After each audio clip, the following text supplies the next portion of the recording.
2017 সালের 10 জুলাই বিশাল আয়োজন করে বুড়িগঙ্গা পাড়ের কামরাঙ্গীচরে দখল হয়ে যাওয়া নদীর বিভিন্ন স্থানে উচ্ছেদ অভিযান চালায় বিআইডব্লিউটিএ।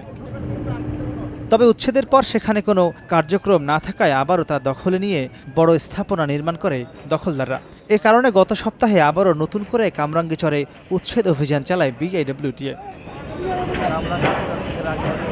টেকসই কোনো উদ্যোগ না থাকায় দেশের বেশিরভাগ স্থানে বছর জুড়ে চলে এমন উচ্ছেদ আর দখলের খেলা, যে কারণে কখনোই টেকসই দখলমুক্ত হয় না জীবন্ত সত্তা ঘোষণা করা নদীগুলো। পরিবেশবিদরা বলছেন, উচ্ছেদের পর সাথে সাথে সেসব স্থানে দৃশ্যমান পরিবেশ বান্ধব কোনো কার্যক্রম না থাকায় দখলদাররা পুনরায় তা দখলে নেয়। পরিকল্পিতভাবে উচ্ছেদ করার পরে কি হবে এবং সেই অনুযায়ী কার্যক্রম উচ্ছেদের পরপরই ত্বরান্বিত আকারে না উদ্যোগ নেওয়ার মধ্যে দিয়ে উচ্ছেদটা একটা প্রহসনে পরিণত হয়েছে। সে কারণে যে কোনো উচ্ছেদেই আমরা শঙ্কিত হই যে এটি কি লোক দেখানো কিনা। যতক্ষণ পর্যন্ত সীমানা নির্ধারণ করে জনগণের হাতে সেটা প্রকাশ করা, এই কাজগুলি যদি না হয় তাহলে উচ্ছেদ অভিযান কার্যকর হবে না। উচ্ছেদের পরপরই পরের প্রকল্পটি দ্রুত বাস্তবায়নটা সম্পাদন করা হয়েছে। সেই কাজটুকু না করলে ঘোড়ার আগে গাড়ি জোড়া হবে, সত্যিকার অর্থে এই গাড়ি চলবে না।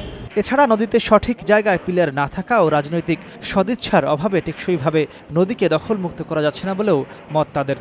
একটাই সমস্যা, সেটা হচ্ছে নদীর সীমানাটা ঠিকভাবে না আঁকা এবং সীমানাটা ঠিকভাবে এঁকে সীমানার ভিতরে যাতে কেউ আসতে না পারে সেটা ব্যবস্থা না করা। এবং তারা কিন্তু নিজেরা গিয়ে এটা দখল করতে পারেনি যদি প্রশাসনিক যোগসাজশ না থাকে।